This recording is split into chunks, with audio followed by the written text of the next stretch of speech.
everybody. Welcome to our virtual meetup tonight. My name is Brian Statkevicus. I am the Denver MuleSoft Meetup Group Leader. And in addition to that, I'm also the Big Compass MuleSoft Practice Manager, and I am part of the MuleSoft 2022 Ambassador Cohort. And I'm being joined tonight by, her name is Jennifer Cole. She goes by Jen Cole. She's going to be doing a presentation on Celebrate Sales Wins in Slack. Jen, can you introduce yourself? Absolutely. So thank you, Brian and Stephanie. So excited to be here. Hello, everyone. I'm Jen Cole. So I am an admin hanging out in Boston and play with MuleSoft Composer, which is pretty exciting. So I'm going to share today all about how I solved a business problem using Composer and Slack and Salesforce and all those good things. And I'm sure some of you heard our banter earlier. I've been calling Jen world famous Jen because she had a big role at TDX. She was part of the MuleSoft keynote. She had her own session, which is what we're sharing tonight. And it just seems like she was constantly being interviewed. So yeah, I'm really, really glad that she got to join us here. Like we said, this is part of the MuleSoft Community TDX tour. We were asked for those of you who couldn't make TDX to do a mini virtual roadshow. We're sparing, Jen and I are sparing you the 80s hairband attire or 90s grunge attire for the rock band, but this is what this is part of. So it's a little bit different than what we normally do with our meetups, is that we're basically presenting what we already did at TDX. So that is what we're doing today. We've already introduced ourselves. So what I'm going to do right now is stop sharing and turn it over to Jen and take it away. Awesome. Thank you. So bear with me, everyone, as I play with all the screen sharing here and pop into full presentation mode. All right, let's make this a little bigger for you. Okay, so I think I've already introduced myself and what I'm going to talk about today. So moving on through, this is the presentation I gave at TDX, so I will do my due diligence and just say, of course, Salesforce would like to have me remind you not to make any purchasing decisions based upon future features, but only features available today. Thankfully, we're all in safe harbor together because I'm only going to talk about what is available today. So we can sail forward. So who am I? I didn't do a full intro, but I go by Jen Cole. I started my career as a quintessential accidental admin. I've been in this role for 11 years, 4 times certified. Was very honored to be named the 2021 Q4 MuleSoft Pro of the Quarter. And I just love solving business problems and ripping down silos because they don't make sense in business. And I'm usually solving my problems on some good run with 80s music. Sorry, Brian, but I do love my 80s music. So that's who I am. And the agenda I'm going to cover today is really walking through my use case here. So understanding the business ask, their questions and requirements, why I chose to use Slack and MuleSoft Composer as tools to work together, give you a brief demo, and then go into the business outcomes, alternative tooling available, and then obviously supporting communities like the community that we're here today and how they can be so helpful. So I think for any other admins or any other folks out there who are getting business requirements, it's usually a very sweet, innocent little ask that ends up having a huge ripple effect under the hood. So my business came to me and they're like, hey, my awesome admin, can we just blast out a notification every time a sales rep closes a deal? And can it go to everybody in the company? And as their admin, I'm always going to say, yes, of course we can do that, but we got to figure out exactly building something. So solving for success, I really had to break down those business requirements. And when they said that they wanted the whole organization notified, they actually meant the whole organization, which was really exciting. So we're talking about finance and we're talking about the marketing team, the sales teams, all of the players. But they only wanted that alert to fire when an order was booked in NetSuite, which is our ERP system. And that win alert needed to be dynamic. We have different sales teams that are selling different products to different markets. So our opportunity highlighted details needed to be unique to those different teams and also different fields that they were using for those different markets and businesses and what they're trying to sell. And the win alert needed to go into a place where people could comment and cheer, but not really bog down their inbox. We're really trying to shift away from just noisy emails and noisy inboxes. Now, a known that you should be aware of that I already had up and standing when this ask came to me is that we're also using MuleSoft Composer to book orders from Salesforce into NetSuite. So we have a sister record in Salesforce. Once that goes through financial approval, that kicks on over into NetSuite to be officially booked.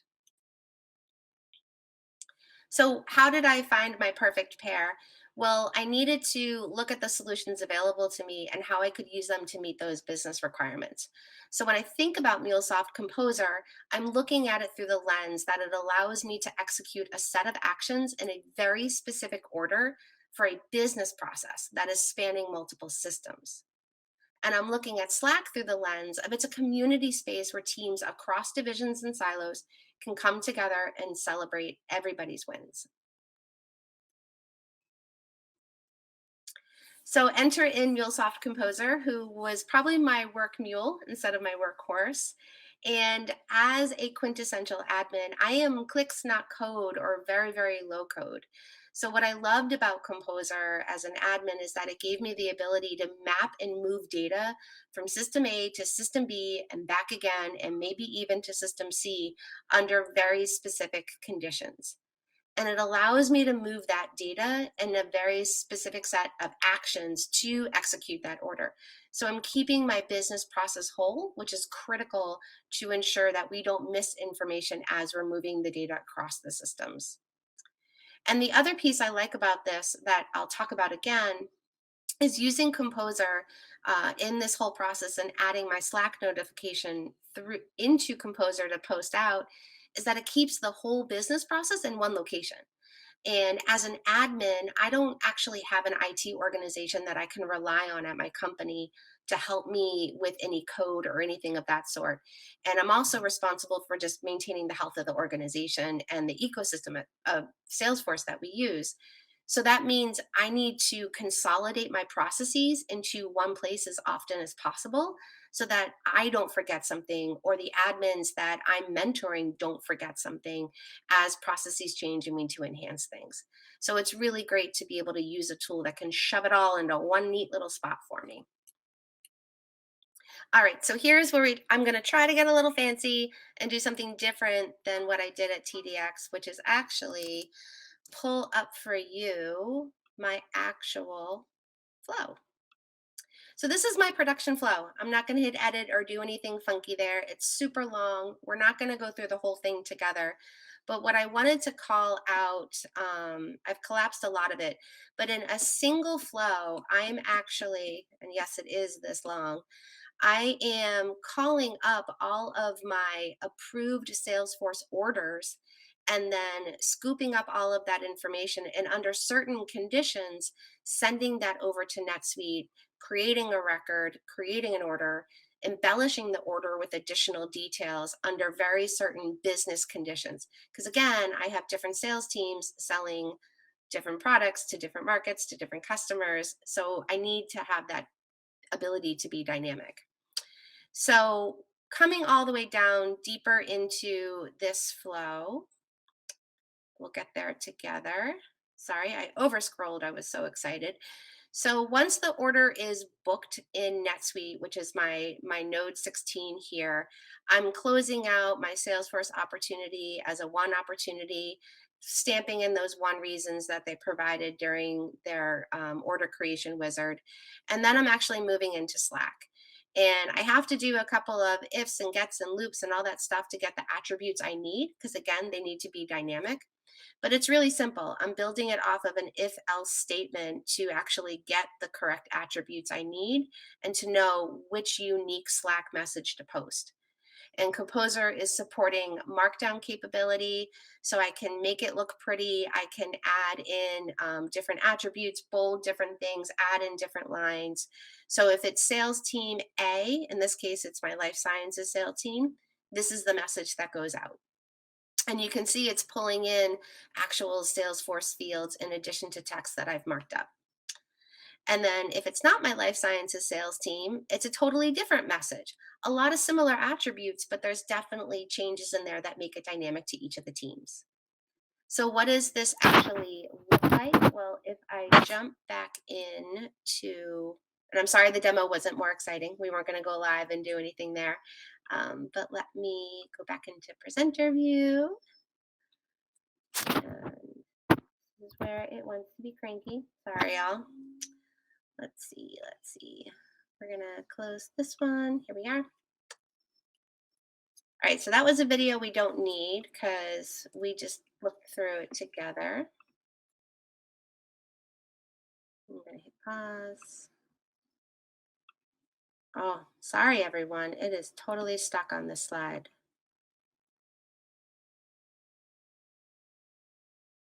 Oh, there it goes. It caught up finally. So let's just go back because I'm stealing my own thunder. So the end result in Slack, this is a direct screenshot. Obviously, I'm dealing with win alerts that contain account names and money. And just to protect my business, I've masked those out here. So here you can see a screenshot of such said win alert for a particular team. In this case, Tina closed out a deal. I've done my markup and you can see that it will pull in all of the attributes. I can give a direct hyperlink right to the opportunity record in Salesforce for folks to go in, get more information. And then of course, they're using their fun little icons to celebrate the win there. So with Slack, a little bit about this. Slack is making everyone a rock star at my business. We're really shifting how we work and we are using Slack to get more work done instead of using email. But why it works so well in this business case and this requirement was that it is working to break down silos. I've got one channel that allows sales to get the accolades that they need and that they want because they're sales folks. A lot of them want their accolades. And executives can see how well teams are doing without chasing down managers or chasing down about specific accounts. They can see when that deal is closed. Service teams get a head start on what was actually sold and what customers they're going to need to reach out to and engage with, introduce themselves, do some installs. And operations and marketing and finance are just kept in the know so that they can do better demand planning and also just know if the marketing initiatives are working that they're trying to drive. So in one channel, I'm able to service all of those teams and communicate a win, which is pretty cool. But I want to address the elephant in the room because a lot of folks are probably thinking, what about Salesforce Flow? And can't you do this in Salesforce Flow? Can't you send a Slack message through Flow? And the answer is, of course. We've seen this, we've used this, and we actually at 908 started with that. But I had a lot of limitations. I wasn't able to get the messages to be as dynamic as I needed with the today Slack for Salesforce App Exchange package that's installed. I know there's some future features coming. We're not talking about those today, but what's available today was limiting to what we actually need to accomplish. And Composer was allowing us to reach deeper into the records through Salesforce and related records to pull out the elements that we needed. And just to say it again, the automation no longer is split across multiple places. So another good reason why we moved out of using Salesforce Flow into Composer is to consolidate where an entire process lives.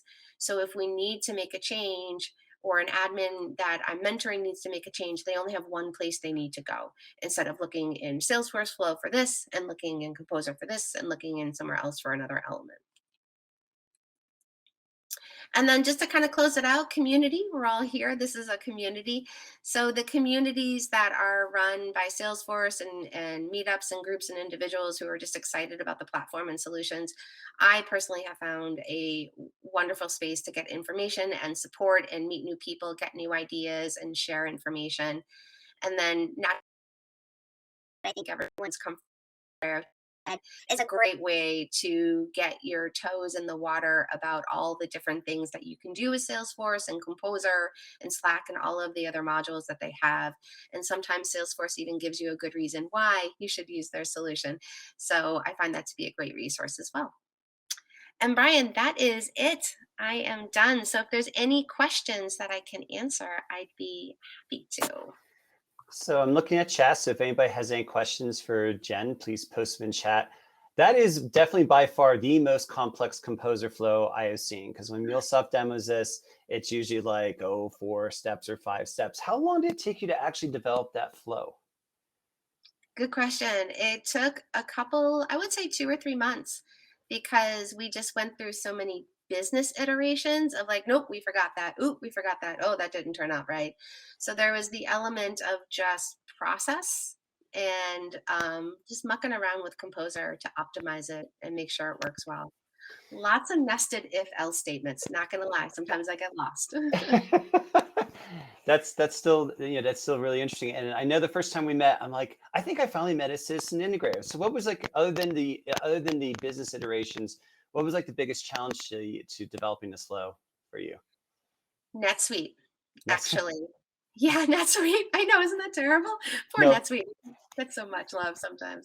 Um, the hard part was Composer is still a new platform solution, and it doesn't have all of the features or the objects in the systems you're trying to connect to that are not Salesforce. Mhm. And that was a limitation. So I definitely had to work with my NetSuite admin, had to work with the NetSuite support team to figure out, okay, how else can I get this data as a temporary workaround until Composer can catch up with the business needs? So it was definitely troubleshooting solutions like that, doing custom formula fields on NetSuite to be able to allow Composer to scoop it up until it can reach those objects. So that was actually my biggest challenge for sure. Yeah. Interesting. And are you guys using Composer for any other flows? Not yet. Okay. Well, I shouldn't say that. We are. So we're using Composer. Most of them are connected to NetSuite. So Okay. I'm using Composer to connect to. Oh, hold on. Sorry.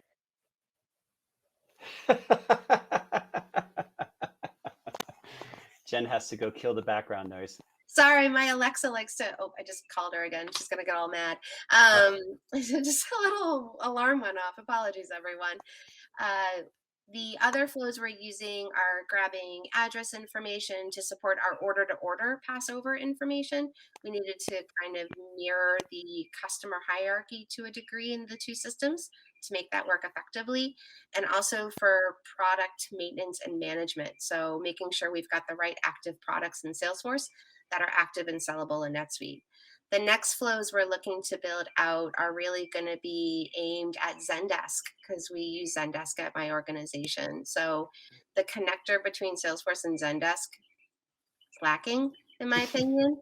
And it would really help our business if we can bring over those cases and relate them to the assets that we're storing in Salesforce. So, cool. Cool. That was great. I don't see any questions in chat right now, but if anybody has any questions for Jen, just please post in the chat. Thank you very much, Jen. And with that, I will take over and share my screen, and hopefully I've got the right screen up here, and I will see that. Cool. Okay, so in keeping with the theme for tonight, this was my presentation at Trailblazer DX, take your DevOps beyond your CI/CD pipeline. Again, we have to talk about the forward-looking statement. The first time I saw one of these statements was about 15 years ago at Oracle. It was half the verbiage, but it says the same thing. Make your decisions based on what's generally available, not what may become available someday in the product set. I think I've already introduced myself. Again, I have over 20 years of integration experience, mostly with Oracle SOA Suite and Oracle Integration Cloud. I've been in the MuleSoft ecosystem for the last 3 years, and I think I've already mentioned everything else on this slide, other than the fact that I'm based in the Denver metropolitan area. So after this session, you'll have an understanding of what is something we call POps. It's not POPs, it's POps. MuleSoft's capabilities to implement POps, and finally some best practices for POps. So what I'm going to do is I'm going to start with a use case. And this happened to me. I'm sure it's happened to a lot of you on this meeting today. One day at a customer, and this was actually just a few months ago, we had an email, MuleSoft's broken. And we all know it's kind of hard to break MuleSoft. So we're like, all right, can you give us a little more specifics? Well, we can't access our content management system. And you can see here at the top of the slide, the angry person that was sending us these emails. This is a very political customer. So all of a sudden, emails started blowing up. There are some text messages being sent out. Oh my gosh, have we checked the logs? Okay, well, okay, we're not forwarding our logs to something like Splunk. So, okay, let's go download the logs. This particular system API is one of the busiest ones that we have this customer. So by the time we're downloading logs, you get, there's about 10 million megs, 10 megabytes, sorry, not 10 million, 10 megabytes of logs. Okay, throw that in Notepad, start searching. Wait, we are compelled to send out an outage notification. The person that does that's on PTO today. Where is the template? Okay, we got a Microsoft Teams meeting. Okay, we got another one. Our third one, we had 20 people, most of which are consultants. So that was a pretty expensive meeting.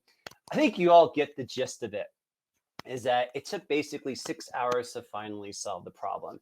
There's got to be a better way. And that's what I'm going to talk about. So I've talked about CI/CD. Let's just do a quick level set on DevOps. Most of you on this call are probably familiar with DevOps, concepts of DevOps, and there's many definitions of the practice sets. The most common ones, CI/CD. I'm not going to talk about CI/CD tonight. In terms of enabling MuleSoft for CI/CD, that's pretty well documented. If you're still struggling with that, there's certainly people like our company and others that can help you set up CI/CD with your MuleSoft environment. Infrastructure as a code. This, of course, is using code to spin up, spin down compute nodes, Docker images, etc. I'm not going to talk about that tonight. Most of us are familiar with Agile delivery methodology. It's the most common delivery methodology that is considered to be part of DevOps. Not going to talk about that. Microservices. Everybody knows microservices. You're decomposing your monolithic app into multiple microservices, which you can individually maintain and make your app a lot more agile. Some people think microservices should be reused, some don't. We're not going to talk about that tonight. But what I'm going to talk about is continuous monitoring and, more importantly, continuous communication. Certainly at my customer, we had to send it, we had very defined protocols we were supposed to follow, and the person that did it was out and we were scrambling. There's got to be a better way to do that. So what I'm going to introduce is a concept called POps, or proactive operations. The top part of my slide is the rhetorical question. Why are we proactive with our development processes? We have CI/CD pipelines, we have pull requests, we have approvals. We know we won't break the build. We have unit tests. We automate our unit tests as part of the builds. We can even automate our integration tests. We're very predictive. But our application goes into production, and then all of a sudden we are running around like the proverbial chicken with their head cut off. We are very reactive, firefighting, it's crazy. So that's why we introduced the concept of proactive operations. And these are practices that allow you to enable proactivity for your ops. We're focusing on MuleSoft tonight. Clearly, there's other systems that could benefit from POps. The idea is that you're the second to know about a problem. Your API consumer is probably going to be the first to know. But if you set up your notifications correctly, you're going to know shortly thereafter. Hopefully, you're reducing downtime. Hopefully, you're responding to outages more efficiently and less costly. And the fourth bullet point here is a bit of a side effect. I also have a use case where we were consuming a logistics customer's platform. We started seeing errors from their APIs. So we notified them that, hey, we're seeing some performance degradation in your platform. And then they were able to confirm it and immediately notify their customers that they were experiencing performance problems with their platform. Why did their customers care? Because they use information from that platform to submit federally mandated reports on a daily or shift basis. So the customer's like, great, we can work around this. Thanks for letting us know this. And it's back up. Just that communication gave the customers a little more confidence. Okay, we will know something's wrong. We won't be guessing. So those are all the business benefits of proactive operations. So now I've explained the concept. Let's talk about how. How do we do this? API practices for proactive operations. Our opinion, all APIs should have a ping and a health endpoint. Ping endpoint is basically, is the API live? Health endpoint, especially for your system APIs, should be, can I talk to the enterprise information system that I'm talking to? In this case, the content management system. It could be a database. It doesn't really matter. Some places you may want to combine those. That's fine. Again, health, especially for your system APIs. For your experience and process layer, you may not need a health endpoint. However, if those APIs are communicating through queues, then you'll want to have a health endpoint just to make sure you can publish to or subscribe publish and subscribe to from your queues or topics. Because if those aren't working, nothing's going to be flowing. And you could, of course, use API Manager to restrict access to those particular resources to only the people in your DevOps team. The second one is support a custom alert in Enterprise for your EIS information. And I'll talk about that. I'll demo that. Enable log forwarding. Again, this customer, we're not doing log forwarding. We had to download 10 megabytes of log files and try to figure out what was going on. So we had a lot of information to weed through that wasn't pertinent to our problem. Again, solutions like Splunk, Tableau, there's a few others. You can do much more quickly. You can quickly analyze log files. Of course, if you have a Titanium subscription to MuleSoft, they also provide a little bit more log analytics services. The fourth one is a circuit breaker pattern as a custom API policy. Alexandra Martinez recently posted a blog post. This is the tiny URL to it that shows you how to implement a circuit breaker pattern as a custom API policy.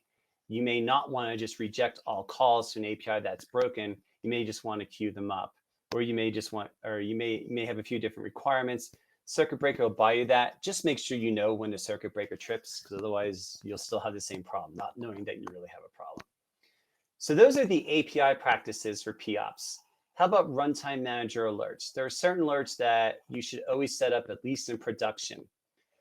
CPU usage, yeah, you want to know if your deployment failed, and certainly memory usage. CPU and memory usage, those are going to be a little bit more predictive or proactive. When you're starting to hit certain thresholds, 75, 80%, whatever your requirements are, that may be indicative of a problem with the API, or it may be indicative that people are consuming your API with bounds that you didn't expect. And finally, worker not responding. If you're in production, if you're using two workers, which most of us do, and one goes down, you no longer have HA. So you want to know if you're having a problem with a worker. Another tool in your arsenal is Anypoint Monitoring. There's clearly going to be some overlap on the runtime with some of the Runtime Manager alerts. So what we recommend is that you use this for predicting future scaling requirements. Again, the proactive, predictive part of ops. We recommend you set alerts for message count. Why message count? Because if you design your application for a specific usage and you're getting twice or three times that, you're going to you may be running into performance problems, or you may have to start throttling access to your application. Error count, yeah, it's usually a good one. Response time. We've all been hit by an API grinding to a halt because it's dealing with a database which has a lock on it, and we can't do our update or whatever because somebody else has locked the database. So clearly you want to set up a response time alert, and also you may have SLAs that you're required to meet in terms of responses. So those are some of the tools that are available to you in MuleSoft. What I'm going to do right now is do a demonstration of some of these concepts. You're not going to see me deploying the application in Cloud Hub. First of all, that's boring. But actually, more importantly, I have it all self-contained. I just had to bind an alert to an application within Cloud Hub. But you will see some of these practices I've been talking about, and we should be able to get a Runtime Manager alert. So I'm going to get out of my presentation here, and I'm going to pull up Studio. So I have a really, really simple application running. In my implementation, I'm just literally just querying a single employee. So let's go ahead and do that. So I have a database running in my system. I'm going to go ahead and query the employee, and I get back my information. Great. That's easy. That's how it's supposed to work. So let's assume that I lost connectivity to my system. So I'm going to go ahead and stop my database engine in the background here. If you want to see what I'm really doing, let's stop in the service in the background.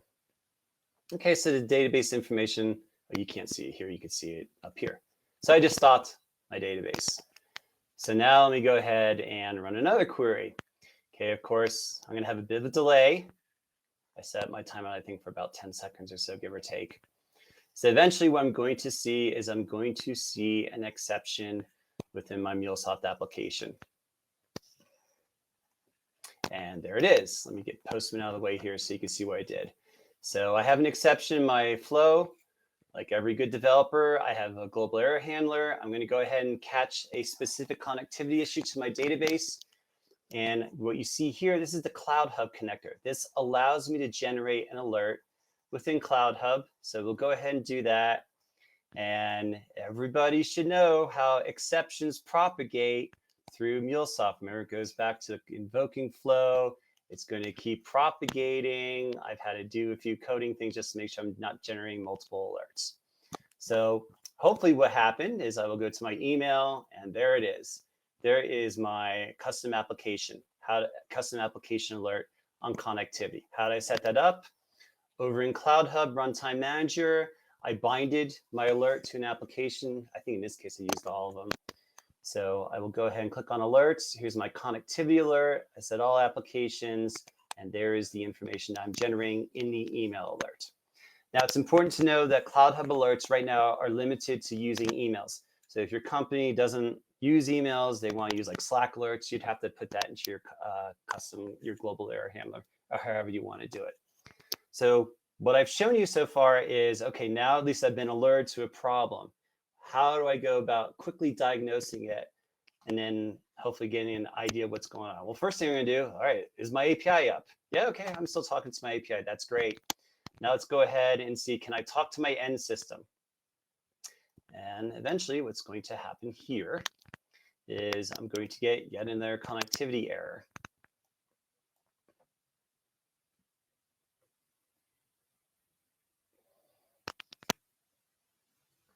So what I did in my health flow is I'm basically calling a select from SQL Server that lets me know if everything's up and running.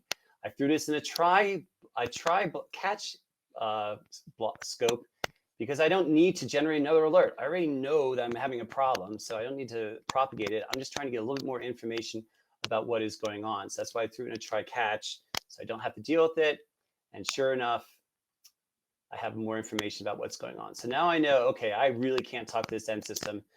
Now I can start trying to solve the problem. Now I can get the right people involved as opposed to going through a bunch of logs. I got a little bit ahead of myself here and say, okay, I've got more information. Now I can go ahead and diagnose the problem.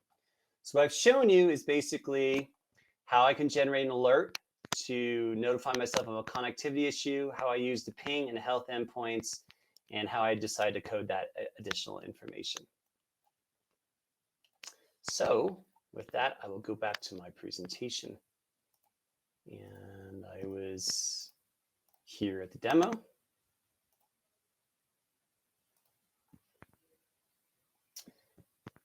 So what I've covered so far is specific to Cloud Hub.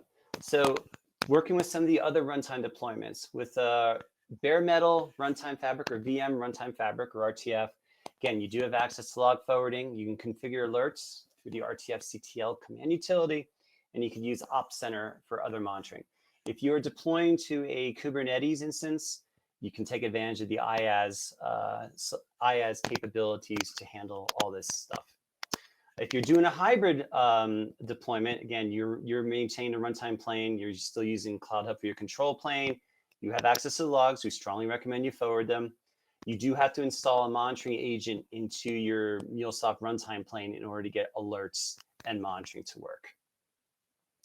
And finally, if you're running Private Cloud Edition, PCE, again, we recommend forwarding logs. You can generate alerts through Capacitor. Ops Center will give you the monitoring capabilities.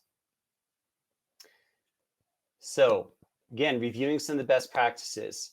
First and foremost, when you go into production, make sure you understand what your communication procedure is when you do have an unscheduled outage. Obviously, you have a communication procedure if you have a scheduled outage, but when you have an unscheduled one, make sure you know what your communication procedure is and don't be scrambling when you have an actual outage.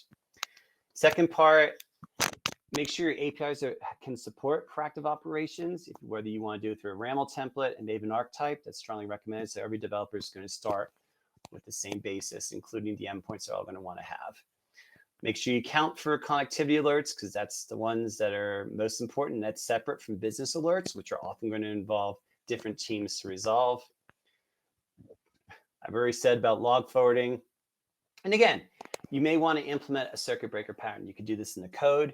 There's also an excellent blog post on how to do that with a custom API policy that meets your business needs. And please go ahead and implement that when you know that you have a system which you're trying to talk to, which is going to be down, or if you don't know it's going to be down. So again, hopefully after this session, you've learned a little bit more about what proactive operations are, some of the MuleSoft capabilities to implement proactive operations, and best practices for implementing proactive operations. Once again, and again, this is what we present at TDX. There is a MuleSoft community on LinkedIn. Just feel free to join it on LinkedIn. This is part of the Denver MuleSoft meetup group. There are worldwide MuleSoft meetup groups, some of which are returning back to in-person meetups. So I encourage you, if you're based near a metropolitan area which has a meetup group, please go ahead and join it. It's a great way to build a network and learn from your peers. Some places are able to do streaming. Some places will just record the meetup separately and then post it. But again, try to encourage you to get to as many in-person meetups as possible. Again, just to build a sense of community. And again, these meetup groups, these are basically our user groups. We are allowed to talk about the good, bad, and ugly about MuleSoft and those. So it's not a sales pitch, but we're just here to learn. So with that, that is the end of my Trailblazer presentation. I don't see if there are any questions for me. Please go ahead and throw them on the chat. I don't see any questions right now, but if you do have some, please feel free to put them on chat. Next steps, again, always feel free to join our meetup group if you wish. Again, most of our future meetups are going to be in person, but again, we will try to record those and post them a few days later. There are also more Trailblazer DX sessions that are available. You can go to register for MuleSoft Mastered. The URL is there. I know they got mine up there, Jen's is up there, and there's a few other really great sessions that will be posted on there. And again, the Rock Tour is continuing on to some other meetup groups. So some of my other cohorts are presenting what they did at Trailblazer DX at those sessions. So specific to the Denver MuleSoft meetup group, our next meetup is planned to be on June 21st. Again, we're going to be covering Universal API Management with Governance and Gateway. That's going to be in person in downtown Denver. So if you're based in Denver metropolitan area or you're going to be here, please join us. Our next meetups will probably be early August, mid-September, and early November. Always looking for topic suggestions and speakers. Probably a lot of our focus this year is going to be on new products. As you saw, Jen did a presentation about Composer. Composer is going to continue to mature and have a lot more tie-in to Anypoint platform. So hopefully we'll cover that. RPA is the big release coming out sometime this summer. So I'm sure we'll do a meetup about that. ACB stands for Anypoint Code Builder. That's the next generation of MuleSoft's IDE. It's going to be Visual Studio based. I think that's going to be generally available towards the end of the year. But anyway, I'm sure we'll do a session on that. DataWeave is always popular. And always, we'd love to hear from some of the local customers. So that will be what's going on in Denver in the near future. So I want to thank everybody for attending our TDX Rock Tour. I will hang on for a bit.